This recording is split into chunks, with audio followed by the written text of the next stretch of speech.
Hello viewers and welcome to my channel. बेटा ਅੱਜ ਮੈਂ ਤੁਹਾਨੂੰ ਅਕਸਰ ਜੋ ਵੀਡੀਓਜ਼ ਆਪਾਂ ਸ਼ੇਅਰ ਕਰੀਦੀਆਂ ਉਹ ਤੁਹਾਡੀ ਕਿਸੇ ਬੁੱਕ ਦੇ ਵਿੱਚੋਂ ਹੁੰਦੀ ਹੈ, ਟੈਕਸਟ ਬੁੱਕ ਦੇ ਵਿੱਚੋਂ ਹੁੰਦੀ ਹੈ ਜਾਂ ਫਿਰ ਕੋਈ ਲੈਸਨ ਹੁੰਦਾ ਹੈ। ਲੇਕਿਨ ਅੱਜ ਜਿਹੜਾ ਮੈਟਰ ਮੈਂ ਤੁਹਾਡੇ ਨਾਲ ਸ਼ੇਅਰ ਕਰਨ ਜਾ ਰਹੀ ਹਾਂ ਇਟ ਇਜ਼ ਟੋਟਲੀ ਡਿਫਰੈਂਟ। ਇਹ ਕਿਸੇ ਕਿਤਾਬ ਵਿੱਚੋਂ ਲਿਆ ਹੋਇਆ ਕੋਈ ਲੈਸਨ ਨਹੀਂ ਹੈ। ਇਹ ਮੇਰੀ ਲਾਈਫ ਦਾ ਇੱਕ ਚੈਪਟਰ ਹੈ ਜੋ ਕਿ ਪਾਸਟ ਹੋ ਚੁੱਕਿਆ ਹੈ ਔਰ ਇਹਦੇ ਵਿੱਚ ਮੇਨ ਕਰੈਕਟਰ ਵੀ ਮੈਂ ਹੀ ਹਾਂ। ਔਰ ਇਹ ਚੀਜ਼ ਤੁਹਾਡੇ ਨਾਲ ਸ਼ੇਅਰ ਕਰਨ ਦੇ ਲਈ ਮਨ ਦੇ ਵਿੱਚ ਵਿਚਾਰ ਆਇਆ ਕਿ ਜੋ ਬੈਨੀਫਿਟ ਕਿਸੇ ਚੀਜ਼ ਦੇ ਨਾਲ ਮੈਨੂੰ ਹੋਇਆ ਉਹ ਤੁਸੀਂ ਵੀ ਉਸ ਚੀਜ਼ ਨੂੰ ਅਪਲਾਈ ਕਰਕੇ ਦੇਖੋ, ਇੱਕ ਟਰਸਟ ਦੇ ਨਾਲ, ਇੱਕ ਬਿਲੀਵ ਦੇ ਨਾਲ। ਇਹ ਕੋਈ ਕਾਲਪਨਿਕ ਘਟਨਾ ਨਹੀਂ ਹੈ, ਮੈਂ ਆਪਣੇ ਕੋਲੋਂ ਬਣਾਈ ਹੋਈ ਨਹੀਂ ਹੈ। ਇਹ ਮੇਰੇ ਨਾਲ ਰਿਐਲਿਟੀ ਦੇ ਵਿੱਚ ਇਨਸੀਡੈਂਟ ਹੋਇਆ ਔਰ ਹੋ ਸਕਦਾ ਹੈ ਇਸ ਨੂੰ ਸੁਣਨ ਤੋਂ ਬਾਅਦ ਤੁਹਾਡੇ 10 ਮਿੰਟ ਤਾਂ ਜ਼ਰੂਰ ਲੱਗੋਗੇ, ਲੇਕਿਨ ਇਸ ਨੂੰ ਸੁਣਨ ਤੋਂ ਬਾਅਦ ਤੁਹਾਡੀ ਲਾਈਫ ਦੇ ਵਿੱਚ ਵੀ ਕੋਈ ਵੱਡਾ ਚੇਂਜ ਆ ਜਾਵੇ। ਅਤੇ ਆਪਾਂ ਸ਼ੁਰੂ ਕਰੀਏ। ਇਹ ਗੱਲ ਹੈਗੀ ਹੈ ਜਨਵਰੀ ਮਹੀਨੇ ਦੀ। ਧੁੰਦਾਂ ਕਾਫੀ ਪੈ ਰਹੀਆਂ ਹੁੰਦੀਆਂ ਜਨਵਰੀ ਦੇ ਵਿੱਚ ਔਰ ਦਸੰਬਰ ਦੀ ਛੁੱਟੀਆਂ ਤੋਂ ਬਾਅਦ ਸਕੂਲ ਲੱਗਣੇ ਸ਼ੁਰੂ ਹੋ ਗਏ ਸੀ। ਰੋਜ਼ ਦੀ ਤਰ੍ਹਾਂ ਸਕੂਲ ਵਿੱਚ ਪੜ੍ਹਾਉਣ ਦੇ ਲਈ ਕਲਾਸਿਸ ਲਗਾਉਂਦੀ ਪਈ ਸੀ, ਲੇਕਿਨ ਮੈਨੂੰ ਫੀਲ ਹੋਇਆ ਕਿ ਕੁਛ ਮੈਨੂੰ ਖੰਘ ਜ਼ਿਆਦਾ ਹੋ ਰਹੀ ਹੈ ਔਰ ਹਲਕਾ ਜਿਹਾ ਜ਼ੁਕਾਮ ਅਤੇ ਬੁਖਾਰ ਵੀ ਲੱਗ ਰਿਹਾ ਸੀ। ਅਤੇ ਫਿਰ ਮੈਂ ਆਪਣੀ ਕਲਾਸਿਸ ਐਡਜਸਟ ਕੀਤੀਆਂ ਔਰ ਪ੍ਰਿੰਸੀਪਲ ਮੈਮ ਤੋਂ ਹਾਫ ਡੇ ਲੈ ਕੇ, ਹਾਫ ਡੇ ਦੀ ਲੀਵ ਲੈ ਕੇ ਮੈਂ ਘਰ ਵਾਪਸ ਆ ਰਹੀ ਸੀ। ਰਸਤੇ ਵਿੱਚ ਸੋਚਿਆ ਕਿ ਘਰ ਜਾ ਕੇ ਵੀ ਕੋਈ ਮੈਡੀਸਨ ਅਗਰ ਨਾ ਲਈ ਤਾਂ ਫਿਰ ਠੀਕ ਕਿੱਦਾਂ ਹੋਵਾਂਗੀ। ਅਤੇ ਇੱਕ ਕੈਮਿਸਟ ਦੀ ਦੁਕਾਨ ਰਾਹ ਵਿੱਚ ਪੈਂਦੀ ਸੀ। ਸੋਚਿਆ ਚਲੋ ਇਹਦੇ ਕੋਲੋਂ ਮੈਡੀਸਨ ਲੈ ਕੇ ਚਲੇ ਜਾਂਦੇ ਹਾਂ। ਉੱਥੇ ਪਹੁੰਚੇ, ਦੁਕਾਨ ਦੇ ਬਾਹਰ ਸਕੂਟੀ ਖੜ੍ਹੀ ਕੀਤੀ। 2-4 ਦੁਕਾਨਾਂ ਇਕੱਠੀਆਂ ਹੀ ਆ। ਦੁਕਾਨ ਵਿੱਚ ਦਾਖਲ ਹੋਈ, ਥੋੜ੍ਹੀ ਵੇਟ ਕਰਨੀ ਪਈ। ਅੰਦਰੋਂ ਹੀ ਮੈਂ ਬਾਹਰ ਵੱਲ ਨਜ਼ਰ ਮਾਰੀ ਅਤੇ ਨਾਲ ਦੀ ਦੁਕਾਨ ਤੋਂ 2 ਬੰਦੇ ਨਿਕਲੇ ਔਰ ਸ਼ਾਇਦ ਉਹਨਾਂ ਨੇ ਕੁਛ ਨਸ਼ਾ ਕੀਤਾ ਹੋਇਆ ਸੀ। ਉਹ ਆਪਣਾ ਮੋਟਰਸਾਈਕਲ ਉੱਥੋਂ ਕੱਢਣ ਲੱਗੇ ਜਿੱਥੇ ਮੇਰੀ ਨਾਲ ਹੀ ਸਕੂਟੀ ਸੀ ਔਰ ਮੋਟਰਸਾਈਕਲ ਬੈਕ ਕਰਦਿਆਂ ਹੋਇਆਂ ਉਹਨਾਂ ਨੇ ਇਹ ਨਹੀਂ ਦੇਖਿਆ ਕਿ ਪਿੱਛੇ ਮੇਰੀ ਸਕੂਟੀ ਹੈ। ਅਤੇ ਮੈਂ ਜਲਦੀ ਨਾਲ ਬਾਹਰ ਨਿਕਲੀ ਔਰ ਮੈਂ ਕਿਹਾ ਕਿ ਬਾਹਰ ਵੀ, ਪਿੱਛੇ ਵੀ ਦੇਖ ਲਓ ਭਾਅ ਜੀ, ਦੇਖੋ ਮੇਰੀ ਸਕੂਟੀ ਵਿੱਚ ਨਾ ਮਾਰ ਦਿਓ। ਉਹਨਾਂ ਨੇ ਮੇਰੇ ਵੱਲ ਦੇਖਿਆ ਔਰ ਬਿਨਾਂ ਕੁਛ ਬੋਲੇ ਫਿਰ ਬਾਈਕ ਲੈ ਕੇ ਚਲੇ ਗਏ। ਕੀ ਮਨ ਦੇ ਵਿੱਚ ਉਹਨਾਂ ਦੇ ਵਿਚਾਰ ਆਇਆ ਮੈਨੂੰ ਕੁਛ ਪਤਾ ਨਹੀਂ। ਮੈਂ ਆਪਣਾ ਫੀਵਰ ਚੈੱਕ ਕਰਾਇਆ, ਮੈਡੀਸਨ ਲਈ, ਕਿਉਂਕਿ ਅੱਧਾ ਕੁ ਕਿਲੋਮੀਟਰ ਪਿੰਡ ਰਹਿ ਗਿਆ ਸੀਗਾ ਦੂਰ। ਅਤੇ ਮੈਂ ਆਪਣਾ ਪਰਸ ਜੋ ਕਿ ਸਕੂਟੀ ਦੇ ਅੱਗੇ ਆਪਣੇ ਲੱਤਾਂ ਦੇ ਵਿੱਚ ਉੱਥੇ ਰੱਖ ਕੇ ਔਰ ਉਹਦੇ ਵਿੱਚ ਮੈਡੀਸਨ ਪਾ ਕੇ ਸਕੂਟੀ ਸਟਾਰਟ ਕਰ ਲਈ ਔਰ ਸੋਚਿਆ ਕਿ ਬਸ ਘਰ ਪਹੁੰਚ ਜਾਣਾ। ਸਕੂਟੀ 'ਤੇ ਬੈਠ ਕੇ ਬੜੀ ਹੌਲੀ ਸਪੀਡ ਦੇ ਨਾਲ ਪਾਠ ਕਰਦੇ ਹੋਏ ਜੋ ਆਪਣਾ ਰੂਟੀਨ ਬਣਾਇਆ ਹੋਇਆ ਸੀਗਾ ਕਿ ਸਵੇਰੇ ਜਾਂਦੇ ਟਾਈਮ ਔਰ ਵਾਪਸੀ ਦੇ ਟਾਈਮ ਉਹ ਟਾਈਮ ਨੂੰ ਲੇਖੇ ਲਾ ਲਈਏ ਕਿਸੇ ਤਰੀਕੇ ਨਾਲ। ਕੋਈ ਵੀ ਪਾਠ, ਮੂਲ ਮੰਤਰ ਦਾ ਪਾਠ ਜਾਂ ਚੌਪਈ ਸਾਹਿਬ ਦਾ ਪਾਠ ਕਰਦੇ ਹਾਂ ਆਪਣਾ ਸਫ਼ਰ ਕੱਟ ਜਾਂਦਾ ਸੀ। ਅਤੇ ਅਚਾਨਕ ਮੈਂ ਮਹਿਸੂਸ ਕੀਤਾ ਕਿ ਇੱਕ ਮੋਟਰਸਾਈਕਲ ਮੇਰੇ ਬਹੁਤ ਨਜ਼ਦੀਕ ਆਉਂਦਾ ਜਾ ਰਿਹਾ। ਮੈਨੂੰ ਬੜੀ ਹੈਰਾਨੀ ਵੀ ਹੋਈ ਕਿ ਇਹ ਮੇਰੇ ਵੱਲ ਨੂੰ ਕਿਉਂ ਆ ਰਿਹਾ। ਇਸ ਤੋਂ ਪਹਿਲੇ ਮੈਂ ਕੁਝ ਸਮਝ ਪਾਉਂਦੀ। ਮੋਟਰਸਾਈਕਲ ਦੇ ਪਿੱਛੇ ਬੈਠੇ ਬੰਦੇ ਨੇ ਮੇਰੇ ਸਕੂਟੀ ਦੇ ਲਾਗੇ ਜਿਹੇ ਆ ਕੇ ਔਰ ਸਕੂਟੀ ਦੇ ਵਿੱਚ ਲੱਤ ਮਾਰ ਦਿੱਤੀ। ਮੈਨੂੰ ਪਤਾ ਹੀ ਨਹੀਂ ਲੱਗਾ ਕਿ ਕੀ ਹੋਇਆ। ਮੇਰਾ ਬੈਲੈਂਸ ਵਿਗੜ ਗਿਆ। ਸਕੂਟੀ ਦੇ ਨਾਲ ਹੀ ਡਿੱਗਦੇ ਸਾਰ ਮੈਂ ਦੂਰ ਤੱਕ ਸੜਕ ਦੇ ਨਾਲ ਰਗੜ ਹੁੰਦੀ ਚਲੀ ਗਈ। ਦਸਮ ਪਿਤਾ ਗੁਰੂ ਗੋਬਿੰਦ ਸਿੰਘ ਜੀ ਦੇ ਅਸੀਸ ਸਦਕਾ ਜੋ ਮੈਂ ਸਿਰ 'ਤੇ ਕੇਸ ਕੀ ਸਜਾਈ ਹੋਈ ਹੈ ਉਸ ਦਸਤਾਰ ਨੇ ਮੇਰੀ ਸਿਰ ਦੇ ਵਿੱਚ ਸੱਟ ਲੱਗਣ ਤੋਂ ਰੱਖਿਆ ਕੀਤੀ। ਉਸ ਸਾਰੇ ਇੰਸੀਡੈਂਟ ਨੂੰ ਰਿਵਾਈਜ਼ ਕਰਦੀ ਹਾਂ, ਦੁਹਰਾਉਂਦੀ ਹਾਂ ਅਤੇ ਲੱਗਦਾ ਹੈ ਕਿ ਆਪ ਹੀ ਪਰਮਾਤਮਾ ਨੇ ਬਾਂਹ ਫੜ ਕੇ ਮੈਨੂੰ ਡੂੰਘੀ ਸੱਟ ਸਿਰ ਦੇ ਵਿੱਚ ਲੱਗਣ ਤੋਂ ਬਚਾ ਲਿਆ। ਮੈਂ ਪੱਕੀ ਸੜਕ 'ਤੇ ਮੂੰਹ ਭਾਨੇ ਡਿੱਗੀ ਔਰ ਸਕੂਟੀ ਕੱਚੇ ਖੇਤਾਂ ਵੱਲ ਡਿੱਗ ਪਈ। ਮੈਂ ਕੁਝ ਸਮਝ ਹੀ ਨਹੀਂ ਪਾਈ। ਮੈਨੂੰ ਲੱਗਾ ਇਹ ਸਭ ਅਚਾਨਕ ਹੋ ਗਿਆ ਕਿ ਉਹਨਾਂ ਦੀ ਬਾਈਕ ਮੇਰੀ ਸਕੂਟੀ ਵਿੱਚ ਵੱਜ ਗਈ। ਮੈਨੂੰ ਨਹੀਂ ਪਤਾ ਕਿ ਉਹਨਾਂ ਨੇ ਲੱਤ ਮਾਰ ਕੇ ਮੈਨੂੰ ਖੁਦ ਸਿੱਟਿਆ ਸੀ, ਲੇਕਿਨ ਮੈਨੂੰ ਇਹ ਖੁਦ ਕੁਝ ਖਟ ਗਿਆ ਕਿ ਜਦੋਂ ਮੋਟਰਸਾਈਕਲ ਵਾਲੇ ਅੱਗੇ ਲੰਘਣ ਦੀ ਬਜਾਏ ਮੇਰੇ ਕੋਲੋਂ ਦੀ ਬਾਈਕ ਨੂੰ ਮੋੜ ਕੇ ਫਿਰ ਉਸੇ ਪਾਸੇ ਨੂੰ ਚਲੇ ਗਏ ਜਿੱਥੋਂ ਆਏ ਸੀ। ਮੈਂ ਥੋੜ੍ਹਾ ਸਿਰ ਚੁੱਕ ਕੇ, ਕਿਉਂਕਿ ਹੋਸ਼ ਵਿੱਚ ਸੀ, ਸਿਰ ਚੁੱਕ ਕੇ ਦੇਖਿਆ ਕਿ ਸ਼ਾਇਦ ਨੰਬਰ ਪੜ੍ਹ ਲਵਾਂਗੀ ਬਾਈਕ ਦਾ। ਮੇਰੇ ਨਾਲ ਗਲਤ ਕਰਕੇ ਗਏ ਹੈ, ਜਾਣ ਬੁੱਝ ਕੇ ਮੈਨੂੰ ਧੱਕਾ ਦੇ ਕੇ ਸੁੱਟ ਗਏ ਹੈ, ਲੇਕਿਨ ਨੰਬਰ ਪਲੇਟ ਪਹਿਲੇ ਤੋਂ ਹੀ ਮੋੜੀ ਹੋਈ ਸੀ, ਥੱਲਿਓਂ ਉੱਪਰ ਨੂੰ ਮੋੜੀ ਹੋਈ ਸੀ ਕਿ ਨੰਬਰ ਕੁਛ ਦਿਸੇ ਹੀ ਨਾ। ਪਿਛਲੇ ਬੈਠੇ ਬੰਦੇ ਨੇ, ਜੋ ਕਿ ਲੋਈ ਦੀ ਬੁੱਕਲ ਮਾਰੀ ਹੋਈ ਸੀ, ਉਹਨੇ ਪਿੱਛੇ ਇੱਕ ਵਾਰ ਮੁੜ ਕੇ ਦੇਖਿਆ ਔਰ ਫਿਰ ਸ਼ਾਇਦ ਦੂਸਰੇ ਨੂੰ ਕਿਹਾ ਕਿ ਬਚ ਗਈ ਹੈ, ਔਰ ਫਿਰ ਤੇਜ਼ੀ ਦੇ ਨਾਲ ਬਾਈਕ ਲੈ ਕੇ ਚਲੇ ਗਏ। ਮੈਨੂੰ ਉਹਦਾ ਪਿੱਛੇ ਮੁੜ ਕੇ ਦੇਖਣਾ ਅੱਜ ਤੱਕ ਨਹੀਂ ਭੁੱਲਿਆ। ਉਹ ਬਾਈਕ 'ਤੇ ਮੂੰਹ ਢੱਕੇ ਦਾ ਚਿਹਰਾ ਮੇਰੀ ਅੱਖਾਂ ਮੂਹਰੇ ਬਹੁਤ ਵਾਰ ਆ ਜਾਂਦਾ। ਮੈਂ ਉੱਠ ਨਹੀਂ ਪਾ ਰਹੀ ਸੀ, ਪਤਾ ਨਹੀਂ ਕਿੱਥੇ ਕਿੱਥੇ ਕੀ ਸੱਟ ਲੱਗੀ ਸੀ।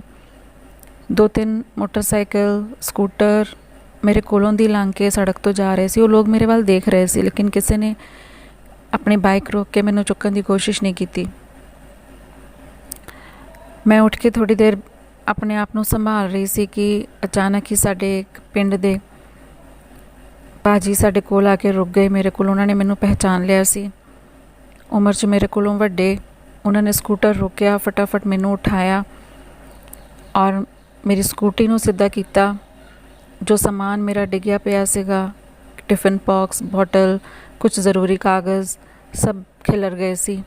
ਉਹਨਾਂ ਨੇ ਉਹ ਸਮਾਨ ਇਕੱਠਾ ਕਰਕੇ ਮੇਰੇ ਬੈਗ 'ਚ ਪਾਇਆ ਔਰ ਮੈਂ ਉੱਠ ਕੇ ਖੜੀ ਹੋਈ। ਖੁਸ਼ਕਿਸਮਤੀ ਇਹ ਸੀ ਕਿ ਉਸ ਦਿਨ ਮੈਂ ਆਪਣਾ ਫ਼ੋਨ ਪਰਸ ਨਹੀਂ ਪਾਇਆ ਸੀ, ਉਹ ਮੇਰੇ ਕੋਟ ਦੀ ਪਾਕਟ ਵਿੱਚ ਹੀ ਸੀਗਾ। ਮੈਂ ਇੱਧਰ ਉੱਧਰ ਦੇਖ ਕੇ ਕਿਹਾ, ਭਾਜੀ ਇੱਥੇ ਮੇਰਾ ਪਰਸ ਵੀ ਡਿੱਗਿਆ ਹੋਣਾ, ਕਿਤੇ ਦੇਖਿਓ। ਉਹਨਾਂ ਨੇ ਇੱਧਰ ਉੱਧਰ ਨਜ਼ਰ ਮਾਰੀ ਖੇਤਾਂ ਵੱਲ, ਕਹਿੰਦੇ ਨਹੀਂ ਭੈਣ ਜੀ, ਲੱਗਦਾ ਉਹ ਤੁਹਾਡਾ ਪਰਸ ਹੀ ਲੈ ਗਏ। ਮੈਨੂੰ ਕੁਝ ਸਮਝ ਨਹੀਂ ਆ ਰਿਹਾ ਸੀਗਾ ਇਹ ਸਭ ਕਿਵੇਂ ਹੋ ਗਿਆ। ਸਾਰਾ ਸਰੀਰ ਕੰਬ ਰਿਹਾ ਸੀ। ਉੱਥੇ ਹੀ ਖੜੇ ਹੋ ਕੇ ਫ਼ੋਨ ਕੀਤਾ। ਹਸਬੈਂਡ ਘਰ ਆ ਗਏ ਸੀ ਔਰ ਮੈਂ ਕਿਹਾ ਨਹੀਂ, ਮੈਂ ਠੀਕ ਹਾਂ, ਮੈਂ ਘਰ ਪਹੁੰਚ ਜਾਵਾਂਗੀ। ਔਰ ਉਸ ਤੋਂ ਬਾਅਦ ਮੈਂ ਸਕੂਟੀ ਸਟਾਰਟ ਕੀਤੀ।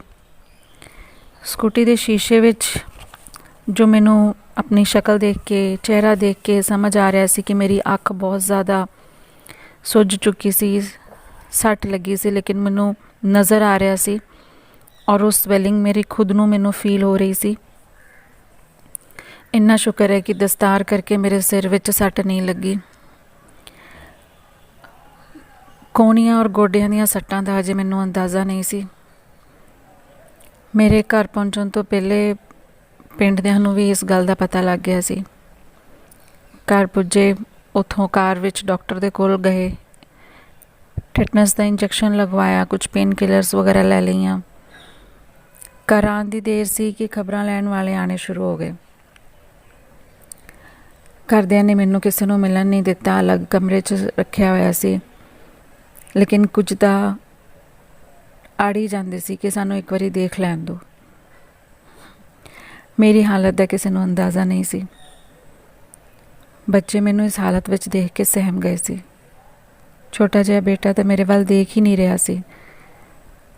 ਰਾਤ ਪੈ ਗਈ, ਸਭ ਨੇ ਰੋਟੀ ਪਾਣੀ ਖਾ ਕੇ ਆਰਾਮ ਕੀਤਾ, ਸਾਰੇ ਸੌਂ ਗਏ ਸੀ, ਲੇਕਿਨ ਮੇਰੀ ਰਾਤ ਅੱਖਾਂ ਵਿੱਚ ਹੀ ਕੱਟੀ। ਮੇਰੇ ਅੱਖਾਂ ਮੂਹਰੇ ਉਹੀ ਸੀਨ, ਉਹੀ 2 ਬੰਦੇ ਔਰ ਬਹੁਤ ਸਾਰੇ ਸਵਾਲ ਬਾਰ-ਬਾਰ ਆ ਰਹੇ ਸੀ। ਮੇਰੇ ਨਾਲ ਕਿਉਂ ਹੋਇਆ? ਕੌਣ ਹੋਊਗੇ? ਉਹਨਾਂ ਨੇ ਮੇਰੇ ਪੈਸੇ ਕੀ ਕਰਨੇ ਸੀ? ਨਸ਼ਾ ਕਰਨਾ ਹੋਊਗਾ? ਅੱਛਾ ਪਰਮਾਤਮਾ, ਮੇਰੇ ਪੈਸੇ ਤਾਂ 1 ਨੰਬਰ ਦੀ ਕਮਾਈ ਸੀ।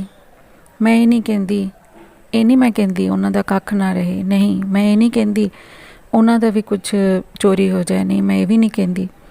ਮੈਂ ਕਹਿੰਦੀ ਹਾਂ ਮੇਰੀ ਨੇਕ ਕਮਾਈ ਦੇ ਵਿੱਚੋਂ ਉਹ ਜੋ ਵੀ ਖਾਣ, ਚਾਹੇ ਉਹ ਨਸ਼ਾ ਵੀ ਕਰਨ, ਚਾਹੇ ਉਹ ਕੁਛ ਵੀ ਖਾਣ, ਕੁਛ ਵੀ ਪੀਣ, ਲੇਕਿਨ ਮੇਰੀ ਕਮਾਈ ਤਾਂ ਨੇਕ ਸੀ ਨਾ, ਉਹਦਾ ਅਸਰ ਉਹਨਾਂ 'ਤੇ ਲੱਗੇ।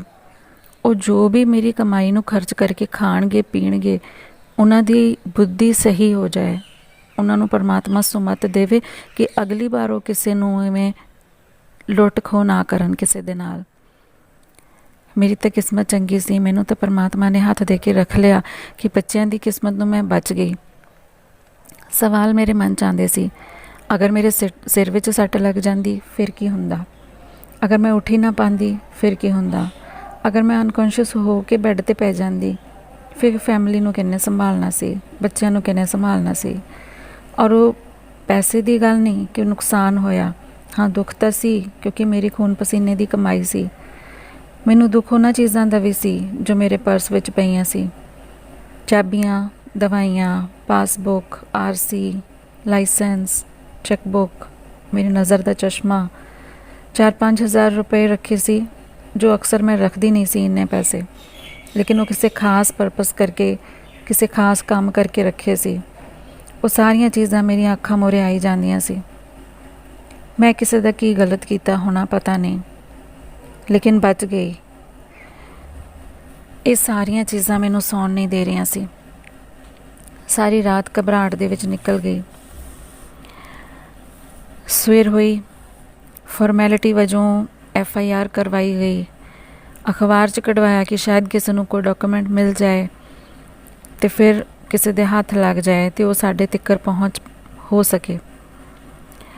ਅਖਬਾਰ ਵਿੱਚ ਖਬਰ ਦੇਣ ਦੀ ਦੇਰ ਸੀ ਕਿ ਸਾਰੇ ਪਾਸੇ ਅੱਗ ਵਾਂਗੂ ਗੱਲ ਫੈਲ ਗਈ। ਘਰ ਖਬਰ ਲੈਣ ਵਾਲਿਆਂ ਦੀ ਲਾਈਨ ਲੱਗ ਗਈ ਔਰ ਫੋਨ ਕਰਨ ਵਾਲਿਆਂ ਨੇ ਵੀ ਉਹੀ ਗੱਲ ਬਾਰ-ਬਾਰ ਕਰਕੇ ਮੈਨੂੰ ਇੰਨਾ ਡਿਪਰੈਸ ਕਰ ਦਿੱਤਾ ਸੀਗਾ ਕਿ ਮੈਨੂੰ ਲੱਗਦਾ ਸੀਗਾ ਕਿ ਮੈਂ ਉਹ ਸਾਰੀਆਂ ਚੀਜ਼ਾਂ ਨੂੰ ਫੇਸ ਕਰਕੇ ਬਾਰ-ਬਾਰ ਦਿਨ ਦੇ ਵਿੱਚ ਕਈ ਵਾਰ ਮੈਂ ਉਸ ਹਾਦਸੇ ਵਿੱਚੋਂ ਨਿਕਲਦੀ ਸੀ। ਇੱਕ ਹਾਦਸਾ ਤਾਂ ਆਲਰੇਡੀ ਮੇਰੇ ਨਾਲ ਹੋ ਚੁੱਕਿਆ ਸੀ, ਲੇਕਿਨ ਲੋਕਾਂ ਦੀਆਂ ਗੱਲਾਂ ਮੈਨੂੰ ਰੋਜ਼ ਨਵੇਂ ਹਾਦਸੇ ਵਿੱਚੋਂ ਕੱਢਦੀਆਂ ਸੀ। ਮੇਰਾ ਦਿਲ ਕਿਸੇ ਨੂੰ ਵੀ ਫੇਸ ਕਰਨੇ ਨੂੰ ਨਹੀਂ ਕਰਦਾ ਸੀ।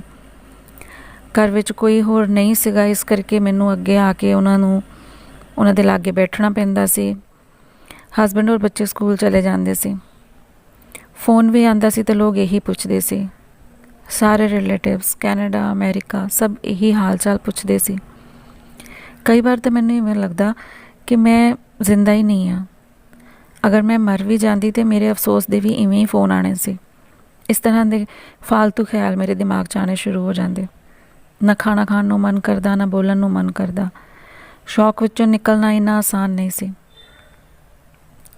15 ਦਿਨ ਦੀ ਛੁੱਟੀ ਤੋਂ ਬਾਅਦ ਫੈਸਲਾ ਲਿਆ, ਘਰ ਰਹਿਣਾ ਬੇਕਾਰ ਹੈ, ਸਕੂਲ ਜਾਣਾ ਠੀਕ ਹੋਏਗਾ। ਕਾਫੀ ਚੇਂਜਸ ਹੋਣਗੇ, ਸਟੂਡੈਂਟਸ ਦੇ ਨਾਲ ਟਾਈਮ ਅੱਛਾ ਸਪੈਂਡ ਹੋ ਜਾਏਗਾ, ਕੋਲੀਗਸ ਦੇ ਨਾਲ ਵਧੀਆ ਟਾਈਮ ਸਪੈਂਡ ਹੋ ਜਾਏਗਾ। ਔਰ ਹੋਇਆ ਵੀ ਇਸੇ ਤਰੀਕੇ ਦੇ ਨਾਲ। ਕੋਲੀਗਸ ਨੇ ਬਹੁਤ ਸਪੋਰਟ ਕੀਤਾ।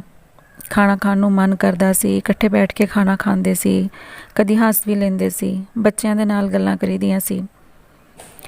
ਹੌਲੀ ਹੌਲੀ ਸਰੀਰ ਦੇ ਨਾਲ ਨਾਲ ਮਨ ਦਾ ਵੀ ਸੁਧਾਰ ਹੋਣਾ ਸ਼ੁਰੂ ਹੋਇਆ। ਸੜਕ 'ਤੇ ਤੁਰਦਿਆਂ ਲੋਕਾਂ ਦੇ ਮੋਟਰਸਾਈਕਲ ਦੀ ਨੰਬਰ ਪਲੇਟ 'ਤੇ ਹੀ ਧਿਆਨ ਰਹਿੰਦਾ ਸੀ, ਜਾਂ ਫਿਰ ਉਹਨਾਂ ਦੀਆਂ ਸ਼ਕਲਾਂ, ਜਾਂ ਫਿਰ ਉਹ ਡਰ ਜੋ ਸੜਕ 'ਤੇ ਚੱਲਦਿਆਂ ਮੈਨੂੰ ਹਰ ਵਾਰ ਲੱਗਦਾ ਸੀ ਕਿ ਜਦੋਂ ਕੋਈ ਪਿੱਛੋਂ ਓਵਰਟੇਕ ਕਰਦਾ ਸੀ ਮੈਨੂੰ ਲੱਗਦਾ ਇਹਨੇ ਵੀ ਮੈਨੂੰ ਸੁੱਟ ਦੇਣਾ। ਇਹ ਡਰ ਮਹੀਨਾ ਸਵਾ ਮਹੀਨਾ ਮੇਰੇ ਮਨ ਦੇ ਵਿੱਚੋਂ ਨਿਕਲਿਆ ਨਹੀਂ। ਉਸੇ ਖੌਫ ਦੇ ਵਿੱਚ ਮੈਂ ਜਾਂਦੀ ਰਹੀ। ਫਿਰ ਇੱਕ ਦਿਨ ਸੰਤ ਬਾਬਾ ਹਰਨਾਮ ਸਿੰਘ ਜੀ ਰਾਮਪੁਰ ਖੇੜਾ ਸਾਹਿਬ ਦੇ ਜੋ ਸੰਤ ਸੇਵਾ ਸਿੰਘ ਜੀ ਨੇ ਇੱਕ ਬੁੱਕ ਲਿਖੀ ਹੈ, ਸੇ ਕਿ ਨਹੀਂ ਆ, ਉਹ ਬੁੱਕ ਪੜ੍ਹਨੇ ਦਾ ਮੌਕਾ ਮਿਲਿਆ। ਬੁੱਕ ਤਾਂ ਪਹਿਲੇ ਦੀ ਵੀ ਪੜ੍ਹੀ ਦੀ ਹੁੰਦੀ ਸੀ, ਵਿੱਚ ਕਈ ਸਾਖੀਆਂ ਪੜ੍ਹ ਲਈ ਦੀਆਂ ਸੀ, ਪਰ ਇੱਕ ਕੌਤਕ ਹੋਣਾ ਸੀ ਕਿ ਮੇਰੇ ਸਾਹਮਣੇ ਉਹ ਸਾਖੀ ਆਈ ਜਿਹਦੇ ਵਿੱਚ ਕਿ ਇੱਕ ਆਰਮੀ ਆਫਿਸਰ ਸੀ ਔਰ ਉਹਨਾਂ ਦੇ ਉੱਤੇ ਕੋਈ ਗਲਤ ਕੇਸ ਚੱਲਦਾ ਪਿਆ ਸੀ, ਜਦਕਿ ਉਹ ਖੁਦ ਠੀਕ ਸੀਗੇ। ਔਰ ਉਹਨਾਂ ਦੇ ਉਹ ਸੰਤ ਬਾਬਾ ਹਰਨਾਮ ਸਿੰਘ ਜੀ ਦੇ ਨਾਲ ਮਿਲਾਪ ਹੋਣ ਤੋਂ ਬਾਅਦ ਸੰਤ ਜੀ ਨੇ ਉਹਨਾਂ ਨੂੰ ਕਿਹਾ ਕਿ ਤੁਸੀਂ ਜਾਪ ਕਰੋ ਸ਼ਬਦ ਦਾ, ਥਿਰਕਰ ਬੈਸੋ ਹਰਜਨ ਪਿਆਰੇ, ਅਤੇ ਤੁਹਾਡੇ ਜੋ ਕੰਮ ਹੈ ਉਹ ਪਰਮਾਤਮਾ ਖੁਦ ਸਹਾਈ ਹੋ ਕੇ ਸਵਾਰ ਦੇਗਾ। ਤਾਂ ਮੇਰੇ ਮਨ ਦੇ ਵਿੱਚ ਵੀ ਉਹ ਚੀਜ਼ ਆਈ। ਜਦੋਂ ਆਰਮੀ ਆਫਿਸਰ ਨੇ ਉਹ ਸ਼ਬਦ ਦਾ ਜਾਪ ਕਰਨਾ ਸ਼ੁਰੂ ਕੀਤਾ ਅਤੇ ਉਹਨਾਂ ਦੀ ਜੋ ਕੇਸ ਦੀ ਫਾਈਨਲ ਡੇਟ ਸੀ ਉਸ ਦਿਨ ਉਹਨਾਂ ਨੇ ਪੇਸ਼ ਹੋਣਾ ਸੀਗਾ ਔਰ ਅਰਦਾਸ ਕਰਕੇ ਉਹ ਘਰੋਂ ਨਿਕਲੇ। ਇਸ ਸ਼ਬਦ ਦਾ ਜਾਪ ਕੰਟੀਨਿਊਸਲੀ ਉਹਨਾਂ ਨੇ ਕੀਤਾ ਲਗਾਤਾਰ। ਔਰ ਜਿੱਦਣ ਆਖਰੀ ਔਰ ਫਾਈਨਲ ਡੇਟ ਸੀ, ਤਾਰੀਖ ਪੈਣੀ ਸੀ, ਜਦੋਂ ਉੱਥੇ ਪਹੁੰਚੇ ਤੇ ਦਫ਼ਤਰ ਦੇ ਵਿੱਚੋਂ ਉਹਨਾਂ ਦੀ ਫਾਈਲ ਹੀ ਨਹੀਂ ਕਿਸੇ ਨੂੰ ਮਿਲਦੀ ਪਈ ਸੀ। ਉਹਨਾਂ ਦੇ ਫਾਈਲ, ਪਿਛਲਾ ਰਿਕਾਰਡ, ਸਭ ਕੁਝ ਦਫ਼ਤਰ 'ਚੋਂ ਗਾਇਬ ਸੀਗਾ। ਔਰ ਹੁਣ ਜਦ ਫਾਈਲ ਹੀ ਨਹੀਂ ਹੈ, ਕੇਸ ਹੀ ਨਹੀਂ ਹੈ, ਤੇ ਫਿਰ ਕਾਰਵਾਈ ਕੀ ਹੋਣੀ ਹੈ। ਤੇ ਇਸ ਤਰ੍ਹਾਂ ਪਰਮਾਤਮਾ ਨੇ ਜਿੱਥੋਂ ਬਚਾਉਣਾ ਹੁੰਦਾ ਉੱਥੇ ਆਪ ਪਰਦੇ ਪਾ ਦਿੰਦਾ। ਤੇ ਮੈਨੂੰ ਉਹ ਜੋ ਸਾਖੀ ਸੀ ਬਹੁਤ ਜ਼ਿਆਦਾ ਟੱਚਿੰਗ ਲੱਗੀ ਔਰ ਮੈਂ ਇਹ ਸ਼ਬਦ ਦੀ ਤਾਕਤ ਨੂੰ ਮਹਿਸੂਸ ਕੀਤਾ ਕਿ ਇਹ ਸ਼ਬਦ ਦੇ ਵਿੱਚ ਇੰਨੀ ਤਾਕਤ ਹੈ, ਕਿਉਂ ਨਾ ਮੈਂ ਵੀ ਇਸ ਚੀਜ਼ ਨੂੰ ਅਪਲਾਈ ਕਰਾਂ। ਮੈਂ ਬੱਚਿਆਂ ਨੂੰ ਵੀ ਦੱਸਿਆ ਔਰ ਖੁਦ ਵੀ ਇਹ ਸ਼ਬਦ ਪੜ੍ਹਨਾ ਸ਼ੁਰੂ ਕੀਤਾ। ਘਰ ਦੇ ਵਿੱਚ ਤਾਂ ਟਾਈਮ ਘੱਟ ਮਿਲਦਾ ਸੀ, ਲੇਕਿਨ ਜਦੋਂ ਸਕੂਲ ਜਾਣਾ ਹੋਏ ਜਾਂ ਆਉਣਾ ਹੋਏ ਤਾਂ ਮੈਂ ਇਹ ਸ਼ਬਦ ਦਾ ਜਾਪ ਕਰਨਾ ਸ਼ੁਰੂ ਕੀਤਾ। ਔਰ ਇੱਕ ਦਿਨ ਮੈਂ ਸਵੇਰੇ ਜਾ ਰਹੀ ਸੀ, ਪਤਾ ਨਹੀਂ ਕਿਹੜੀ ਇਹੋ ਜਿਹੀ ਤਾਕਤ ਮੇਰੇ ਅੰਦਰ ਆ ਗਈ ਕਿ ਮੈਂ ਇਸ ਸ਼ਬਦ ਨੂੰ ਜ਼ੋਰ-ਜ਼ੋਰ ਦੀ ਪੜ੍ਹਨਾ ਸ਼ੁਰੂ ਕਰ ਦਿੱਤਾ। ਇੰਨਾ ਜੋਸ਼ ਸੀਗਾ ਉਸ ਸ਼ਬਦ ਨੂੰ ਪੜ੍ਹਨ ਵਾਸਤੇ ਕਿ ਮੈਂ ਉੱਚੀ ਇਹ ਸ਼ਬਦ ਪੜ੍ਹ ਰਹੀ ਸੀ। ਮੈਨੂੰ ਨਹੀਂ ਇਸ ਚੀਜ਼ ਦੀ ਪਰਵਾਹ ਸੀ ਕਿ ਮੇਰੇ ਲਾਗਿਓਂ ਦੀ ਕੋਈ ਲੰਘਦਾ ਹੋਏਗਾ ਅਤੇ ਉਹ ਕੀ ਸੋਚਦਾ ਹੋਏਗਾ ਕਿ ਇਹ ਕੀ ਆਵਾਜ਼ ਆ ਰਹੀ ਹੈ। ਮੈਂ ਜਿੰਨੀ ਜ਼ੋਰ ਦੀ ਬੋਲ ਸਕਦੀ ਸੀ, ਜਾਪ ਕਰ ਸਕਦੀ ਸੀ, ਮੈਂ ਉਸ ਸ਼ਬਦ ਦਾ ਲਗਾਤਾਰ ਜਾਪ ਕਰਦੀ ਸਕੂਲ ਤੱਕ ਪਹੁੰਚ ਗਈ। थिर कर वैसो हर जन प्यारे, सतगुर तुमरे काज सवारे, दुष्ट दूत परमेश्वर मारे, जन की पैज रखी कर तारे, बादशाह आशा वस्कर दीने, अमृत नाम महारस पीने, निरपो होए पजो भगवान, सास समत मित किलो दान, शरण परे प्रवंतर जामे, नानक कोट पकड़ी प्रभु स्वामी, थिर कर वैसो हर जन प्यारे, सतगुर तुमरे काज सवारे। इवें करदे और इन्ने जोश दे नाल कि मैं स्कूटी रोकन तो बाद भी, स्कूल पहुँचन तो बाद भी मेरा दिल ना करे कि मैं इस जाप नूं बंद करा।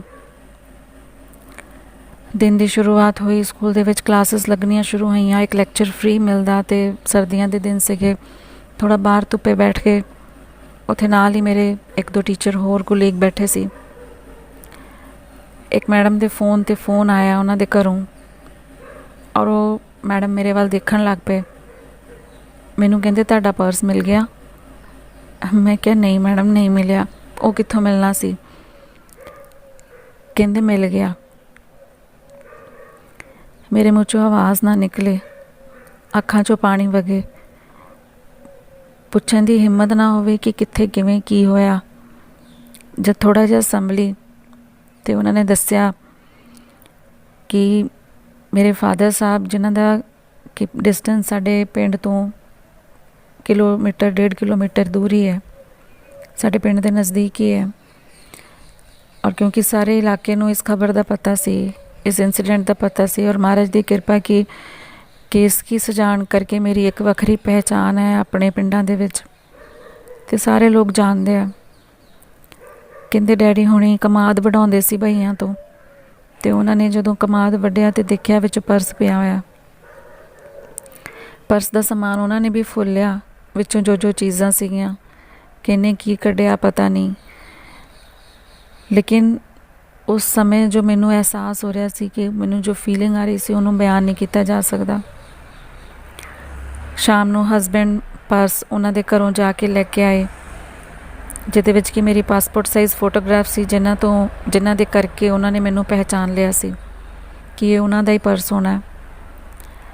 पासपोर्ट साइज़ फोटोग्राफ्स, चाबियाँ, सब कुछ सी, RC, मेरा लाइसेंस, सारियां चीज़ां। सिर्फ की नहीं सीगा, एक मेरी नज़र का चश्मा नहीं सीगा। हो सकता है उन्होंने दी किसी दी नज़र कमज़ोर होगी जिन्होंने वो चश्मा ले लिया। और पैसे वास्ते तो उन्होंने सारा कुछ किया सी, ते पैसे तो विच होने ही नहीं सीगे। और पर्स की बाहरों हालत काफ़ी ख़राब हो चुकी सी, क्योंकि 1.5 महीना हो गया सी खेतों च पए नूं, और उपरों बारिश भी 1-2 बार पै चुकी सी। पर्स लेके आए और मैनू समझ नहीं आ रहा सी कि जो मेरे नाल अज होया सवेर दे टाइम और उस तो बाद 2 घंटियां बाद रिजल्ट मेरे सामने सीगा, ये सब कुछ किवें होया? ये चमत्कार नहीं तो होर की है? किहदी गुआचियां हुई चीज़ां मिलदियां? सड़क ते कोई रुमाल गवाच जाए, कोई हैंकी गवाच जाए, कोई चीज़ नहीं मिलती दोबारा। एक बारी गुम जाए, दूसरी बारी बंदा जाए उत्थे पई नहीं हुंदी, या फिर बाद दे विच भी नहीं मिलती। तो ये अनोखा और बहुत ज़्यादा इंस्पिरेशनल चमत्कार, मेरे नाल इंस्पायर करने वाला कि दूसरों को भी मैं दसा कि किते कोई काम मरदा है, किते कोई मुश्किल आती है, तो इस शब्द का जाप करके देखो, बहुत ज़्यादा ताकत है। गुरबाणी तो सारी ही ताकत दे नाल भरी हुई है, लेकिन विचों जो शब्द असी लैके अगर विश्वास दे नाल उहदा जाप करते हैं तो रिजल्ट आने बहुत टाइम नहीं लगता, रिजल्ट जल्दी ही मिलते हैं। तो आई होप कि तुसी भी इस चीज़ को अपलाई करके देखो और विश्वास दे नाल करोगे तो अपनी ज़िंदगी दे विच एक अनोखा बदलाव महसूस करोगे। Thank you so much for listening this all. Thank you, thanks a lot.